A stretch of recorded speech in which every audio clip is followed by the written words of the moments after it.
My name is Terrell. I own Next Step Credit Repair in Virginia Beach. I've been in credit repair for roughly like 4 years now. I got into credit repair because I paid this girl to fix my credit, and she didn't, right? She was the third person I had paid. So it was super frustrating at that point, right? So if you're paying somebody your hard-earned money and you're looking for, some type of result or goal out of it and you don't get it, it just kind of becomes frustrating. Me, I'm a person that generally is going to do most stuff himself, right? So paying somebody else to do it was something new to me. Um, and really, she just kind of pissed me off with the whole lack of communication. She didn't really talk to me. Everything was through a text message. Every time I tried to call, she would get mad. And ultimately, I was with her for like 12 and a half months. I came into it, my credit score was like a 576. I left out, my credit score was like a 445. And so it was just, I had more collections than when I started, more charge-offs than when I started. She didn't do anything. And just a bunch of stuff ended up like popping up on my credit report. And so I just kind of took matters into my own hands. So that's kind of how I ended up in credit repair, just joining different groups and ended up in the credit repair cloud group. So that's my start and that's my story. Dang. So, Okay. hey Dave, can I ask a question? Mhm. So, like, what did you learn from that interaction? Like, were you like the one type of person like, yo, forget that, I'm gonna do way better next time for my people type person? It wasn't that I was going to do way better. It was just the way that she was just carrying me, right? And she came from a recommendation from somebody that I knew. And when I talked to her initially, before I paid her the 1,500, she seemed, you know what I mean, like she was gonna do a good job. So, I learned from that hey, this can't be, I can't be the only person with this type of experience, number one. And that if I ever owned a company, which I had no desire to do at the time, right, that I wasn't going to treat people like that. I was working at a home improvement company. I was the sales, operation, and marketing director for a home improvement company for 10 years. And so I know customer service, like how you're supposed to treat people who's paying you money. And that just wasn't it. And I always told myself, like, if I ever went into business for myself, I wouldn't treat people like that, the way she kind of did me. And you know, it made me a really petty person because I went on Facebook and I tagged her in the post and I said, "Hey, did anybody else have this experience with her?" And I had like almost 96,000 comments and reactions, right, of people who had done business with her that never said anything, which was crazy to me.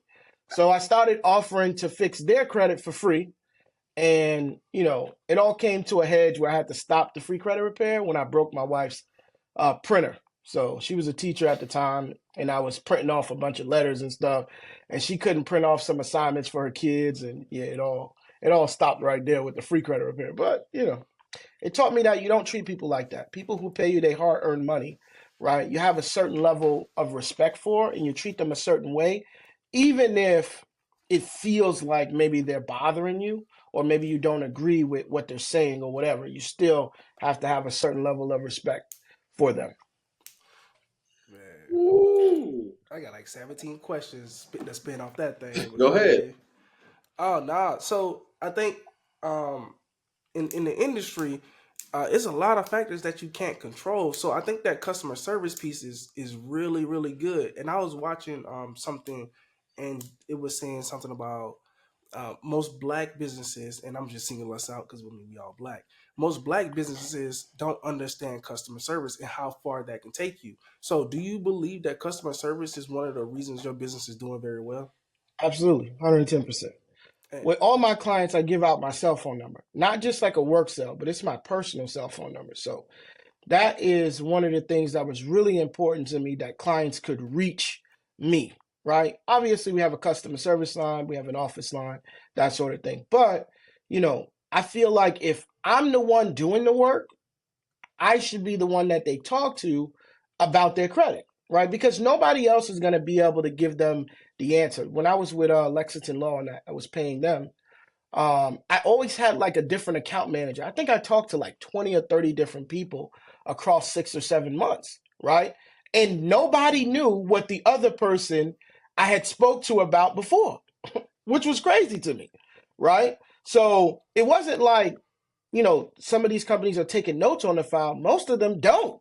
They just have different reps in different states and they don't know one person to another. So for me, it was really important that I have a level of trust and foundation with clients on just a customer service level, but on a human level too, to know that, hey, look, I got your back, right? There's never going to be a time where you can't reach me, if that makes sense, right? So, I still do that to this day. So customer service is the number one thing that will separate your business from somebody else's business. When I started this company and I was doing my data research on other credit repair companies in my area, one of the things I noticed was that they didn't have good customer service. I called. One guy was like, yo, what up? It's like, oh my God. Definitely not doing that. And one girl was like, hey, how you doing? Excuse me, my kid is crying. Let me call you back. This is off of Google, by the way. I'm calling these numbers off of Google. So, in doing some of that research, I realized that, hey, look, I can go from where I was at, which was like number 50 something on Google, to number one really, really fast, right? Because these people have no idea whatsoever. And so, customer service super important. You got to implement that, especially if you this color, right? Oh man. 10 times worse, because that's all they talk about is, hey, what was their customer service like? And it's sad that we get put into that box, but the reality is so many other people have done so much bad stuff that it's hard for you to clean up that image in one or two companies. It's going to take, probably another 50, 60 years to clean up that image, but it's going to take everybody, doing their best job at the customer service part of the business in order to get that stigma off of us. Oh, man, that's good. So okay, all right. How many clients do you have to be giving out your number? Because we're in the industry too, and when you get to a certain threshold, it's not like they're bothering you. It's like if you get 10, 20 texts like that, No, what do you do? I got 39 texts right now that I just finished up from 8:46 to when I got on with you guys at 9. Man, Right? okay, So so it's never a problem, right? You just have to know when the cutoff line is, right? So what is your desired cutoff line? Mine's is 5:30. Once 5:30 come, I don't answer the phone. I turn the ringer off, whatever the case may be. And I let clients know that from the jump, right? You can reach me from 9 to 5:30. That's the time that you can reach me. You can still send as many texts, as many emails as you want. Just understand I'll get back with you when I get back in the office the next morning, right?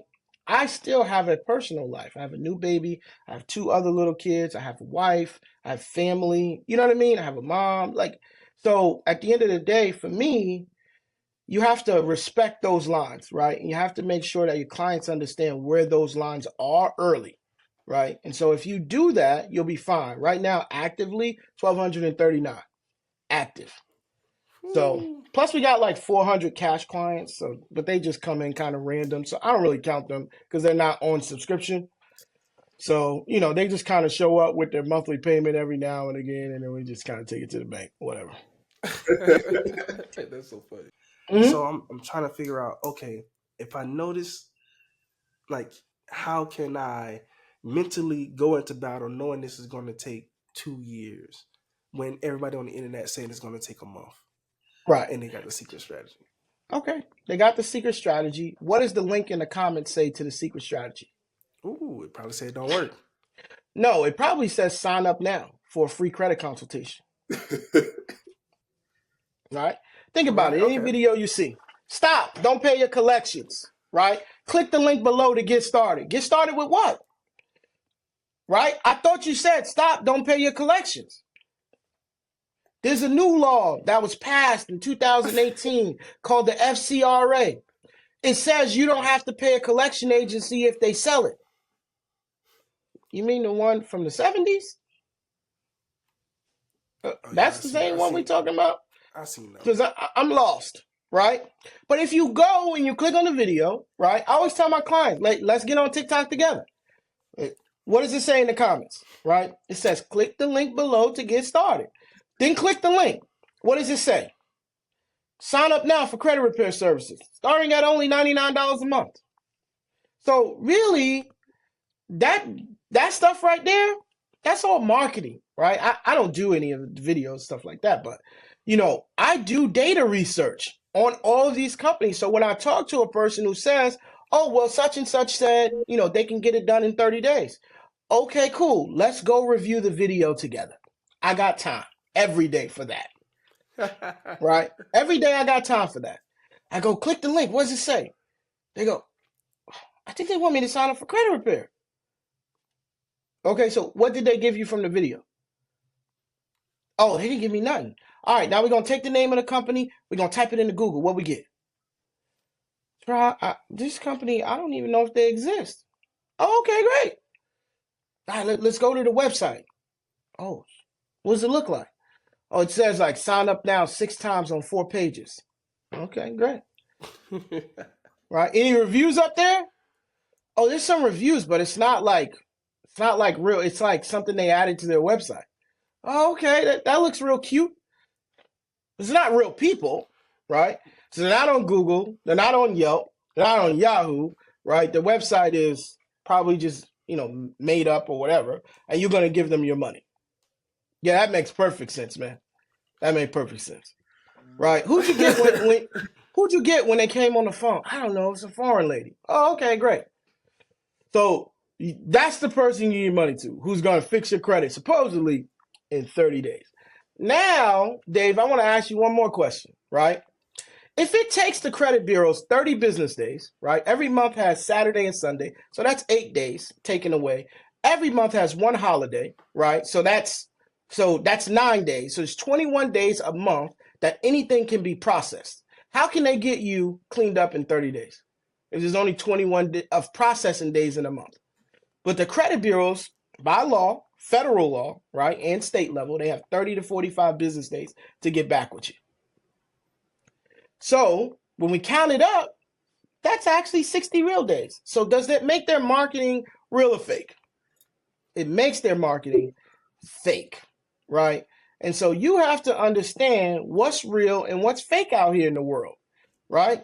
There's a lot of people who can successfully fix your credit in 30 days. They just don't get to control who it happens to, right? So they might be marketing as if it happens to everybody, as I mentioned yesterday, earlier, not yesterday, but in the video with Miss Holly yesterday, right? When we finished up her credit, I was just surprised as she was. I'm flabbergasted. Like, dang, this thing is really done. And she went on Facebook and said, all the realtors holla at me. I'm ready. And I'm like, that's what I'm talking about, baby. I'm thrilled for her, right? But she knows what we talked about during that consultation, and it wasn't a month. She was prepared to pay for 18 to 24 months of credit repair, right? And so, those videos, man, it's the day and age that we live in. But if you have an honest company with honest people that do honest work, people are always going to feel that more, right? Because eventually, all of those people, they weed themselves out. They'll be in credit repair one day, they'll be selling Airbnbs the next. Next thing you know, they know stock options, then they're a cryptocurrency person, and the next thing you know, they do business credit, business funding. They can get you $50K with no loan docs in 10 minutes. And then they'll be into something else. They'll be selling bicycles, and it'll always be something with them. So don't worry about it, okay? Focus on the company. You can find research and do your research with and on, and you'll find yourself a real reputable company. So never worry about the videos that you see on the internet. They're not real. Hey, facts. That's why when Dave did the YouTube, I'm like, yo, we got to keep this going, because we need people to understand exactly what we're doing, why we're doing it. And every video is like a level of trust added onto it. And then we simply stated, if you want us to do it for you, we're going to do exactly what we put in the videos. Like, exactly.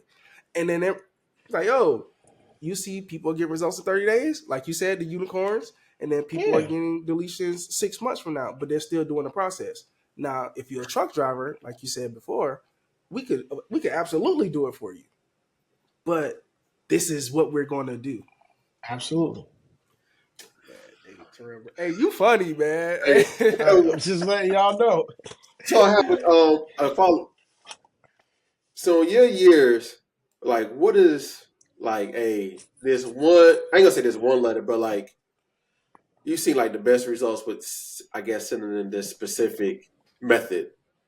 FCRA violation letter. Like that, I have an FCRA violation letter, and it basically we send it directly to the creditor, right, for reportability. And it's the best letter that I've ever used in my life. It's the best letter that me and my managers ever written in our lives. And we've taken bits and pieces and we've kind of updated it as we went along. So if we, um, my my friend Dustin, he has a great FCRA letter that I stole 3 sentences out of. Um, Dominique, he had a FCRA letter or whatever that he had wrote. I think it was like 2017, 18, and I stole 2 sentences out of that. And you just kind of put it together with what you have. You know what I mean? And maybe you update some stuff, maybe you don't. Maybe you take some words out, maybe you don't. But we haven't had to update it in about 7 or 8 months, which is really good. But if we need a go-to fire move, uppercut with a kick, we going to that. So Absolutely. is that based off the S-2 law? No, so it's a violation of just reportability. So let's say, for example, LVL and funding, people love them, right? They always have reportability issues on the credit report, right? Okay. And I hate the name drop like that, but they're just one of the companies that's on everybody's credit report, right? So if you look on it and you see that, hey, look, it's got a past due balance on it, violation. If you see that it's late after it was already placed for collections, it's a violation, right? You can't be late if it's in collections. That doesn't make no sense, right? If it has terms on it, Yeah. right? 3 different amounts on it, like, so you can say that it's a violation of the FCRA, or you can use the FDCPA in certain packages. You just got to read, make sure you're getting the right sentences in there. Of reportability, right? So it's a reportability issue, not a debt owed issue, right? Because legally, no credit repair company can get you out of any legal debt that was obtained, right? But they can get it off of your credit report without you paying if there's some type of reportability issue with the account. So again, back to the same thing. Reading is fundamental. Read your credit report, right? Read your credit report, right? You can see where your mistakes are at on your credit report. And you can see when you read even the first couple pages of the FCRA, you can see it talks about reportability, right? And what's reportable and what's not. So you ain't got to go far into it to get somewhere, right? You got it right there for you. You just have to read. So, Man, that's actually smart because once you go like that's like going from like, hey, you messed up, you messed up. Here's how we can solve it, and you go yeah, straight to the person who's reporting it. Like no there you matter if go. they're I, okay. first round out the gate, I always go to the creditor. So most people don't do that. But month one, before I send any letters to the credit bureaus, any collection agencies, I'm going after immediately. Before personal information, anything. It's like, Floyd boxing, right? And he's kind of just leaning through the fight, right? Not Nah, you. I'm throwing haymakers right out the gate. So, because again, how important are those first 92 days in credit repair for your client, right? For them to really trust you and believe in you. So if you slow rolling the process out, right? Man, 120, 150 days can go by and they don't see no removals. They hot. I've been there before, right? Which is why I'm constantly tracking, updating my process, that sort of thing about, what we're going to do, what we're going to change. It's because of that, right? You can easily talk to clients, that sort of thing, and figure out what they're not happy with. So if the results are a thing and you slow roll in the process, figure out what got you results in round 5, 6, and 7, and then just move that to round 1, 2, and 3. Ooh. Yeah, that is. So yeah, I think we all was taught to do things a certain way, Yeah, and to be honest, I never knew why they even taught us to do it that way. me either. Versus probably lengthening the time it takes for somebody to get results. Like in my head, that's the go to. I'm like, why shouldn't we? Because when I came in, it was like, yo, personal information only, and I'm like, Yeah, why that's why what he can't we taught me dispute too. first round? And then Exactly. And then whenever I hear somebody talk about it, it was like no rhyme or reason. And it's simply like similar to what you were saying. We started sending letters with disputes and then letters also with personal information on separate letters. So we There was you go. doing that and we was killing it. So I think what happened was somebody, the credit repair gods, was like, "Hey, do it this way," and everybody was doing it. And when we stopped doing it that way, we became like the industry leaders for getting deletions because Yeah. people were getting deletions in the first round when Yep. normally they what? First round, second round, third round, super important. I cannot stress that enough to credit repair companies or people in general. Like if you're fixing your own credit, first round, second round, third round is still super important. Like, because you're gonna get discouraged, right? They send you that stall letter, you don't see any changes, right? They send you an updated credit report, everything's verified, there's no changes, right? You just like, hey man, this shit, I'm done. Yeah. I'm getting a CPN. I'm done. Oh my god. I think and that's something else too. I gotta like remember how it felt Yeah. because we got stall Yeah. letters too. Like Once I get a when, CP, I'm done. when we first started, I think me, my wife, and Dave. I don't know if Dave like too. This was like it was the first people we tried this on, bro. My wife thing got cleaned up real quick, and then we were struggling. I was like, dang, what's happening? So I need to remember what it feels like for the client too. So that's why I mean it should be imperative that you try to your best to get the deletions instead of trying to string somebody along. Absolutely. Like um I never was the type of person that wanted to keep somebody in credit repair long term, like how I was taught over there at the other company. You know what I mean? When I was there, it was like, you gotta make sure you're making money off of people. I'm like, but if we just do a good job, won't they like refer us to other people faster? Like that was my thing, but they were like, no, you know, your average sale per client matters, your length of time with a client matters. I'm like, damn, they just really milking motherfuckers out this. You know what I'm saying? And so I've never been a person to like want to take advantage of people. Like I believe in karma wholeheartedly. Oh, you If sound like you do some shit and that is always gonna come back on you tenfold. So, I never wanted to do that to people. I wanted to get them in and out of credit repair as fast as I possibly can. Obviously, you're only in control of so much, right? And then they have to do their part too. I tell my clients over the phone before they get off. There's two things you have to remember. Hardest part about credit repair is maintaining, right? And that it's a team sport, right? Meaning, if I'm doing good and getting you removals and you are maxing out your credit cards and things of that nature, well, anything that I did is going to be null and void. It won't show any progress because you're doing something negatively impacting the positive thing that I did, and it's just offsetting one another, right? So the hardest part is maintaining the good credit that you're getting along the way. Because like any of us, we all life be life in us sometimes. Maybe not us, right? But regular, everyday people who don't make 6 figures, 7 figures a month, whatever, 5 figures, whatever, and they only make 2 figures a month, maybe one, right?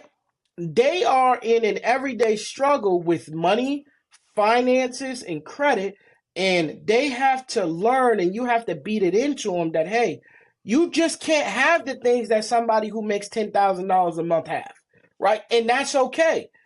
You got to put up $5 a week every week because, that's maybe all you have left after expenses and all of this stuff, bills, kids, all of that. You might only have $25. I need you to put up five. mm-hmm. Right? And I talk to my clients about this constantly, right? How much money do you make every month? Right? What are your bills like? Right? Because I want to know why they're struggling. And a lot of times, they just bullshitting their money away. That's it. Yeah. They just bullshitting their money away. I had a guy come in here, man, and he wanted to file bankruptcy. He did a 5-star review on Google for me. Surprised the fuck out of me. But he was like he was gonna leave one, and then he didn't. And like 2 months went by, and it popped up or whatever. But he bought me his bank statement stuff. I took a little highlighter. I went through like his bank statements. He was like he couldn't afford to pay the garnishment. Garnishment like $2,700. And I was like, I said, what do you do? He's like, the general manager at the Taco Bells. No, he said he's the regional manager at the Taco Bells in Virginia Beach. I'm like, damn, it's like 150 Taco Bells in Virginia Beach. You gotta be making some decent money, right? So I'm looking at his checks. They're like $2,700 a week. And I'm like, damn, he doing all right. There's 4.5 weeks every month, Yeah. right? So he making, like 11.5 every month. And I'm like, what's this DoorDash stuff? He said, oh, yeah, I do DoorDash 5 hours a day. I'm like, damn, this nigga's making another $2,500 a month in DoorDash, right? So I'm like, dang, he's making like $13,000 a month. So I start looking at it. I'm like, damn, this got Netflix, they got Paramount Plus, they got Hulu, they got Tidal, they got Spotify, they got Apple Music Plus. Like, and I'm looking at it, it's like McDonald's, Taco Bell, McDonald's, Ruth's Chris, this. I'm like, bro. So I start adding up like the outer expenses. It's like $7,000 a month. You sound like me, boy. And like just, expenses. I'm like, bro, these aren't even your bills. I said, hey man, listen, you got plenty dough, right? This isn't a bankruptcy thing or where you can't afford to pay your money. You just don't manage it well, right? And you have to figure out where you can put your money to manage it. So I had my boy Mike come over from Fidelity Life, set him up with an account, and they would take the money out of his check. So they take $500 every week out of his check and deposit it automatic into a non-withdrawal account. And so he's been doing that for a while, and he's got almost 18,000 in there.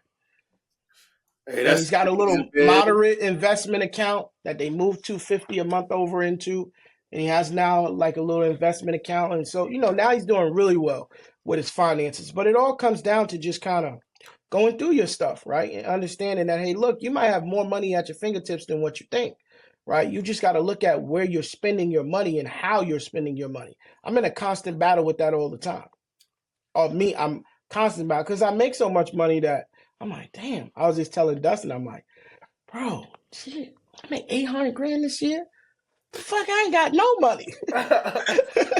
Like, it's like, Terrell, your lifestyle changed. He said, look, you moved to the beach, right? You literally live on the water. Your feet come out the back door, you're in the sand, right? That's different from where you was living before.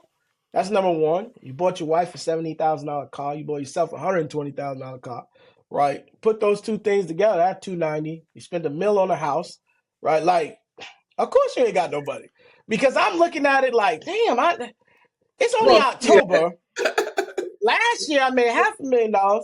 I made $300,000 more, and I had way more money last year than what I had this year, which is crazy. But it's lifestyle, right? Things change. You do different things, and your lifestyle changes, and so you always have to look at, And I didn't put myself on a budget, which was just one mistake that I made. But I'm back on the budget, so I'm doing really well again.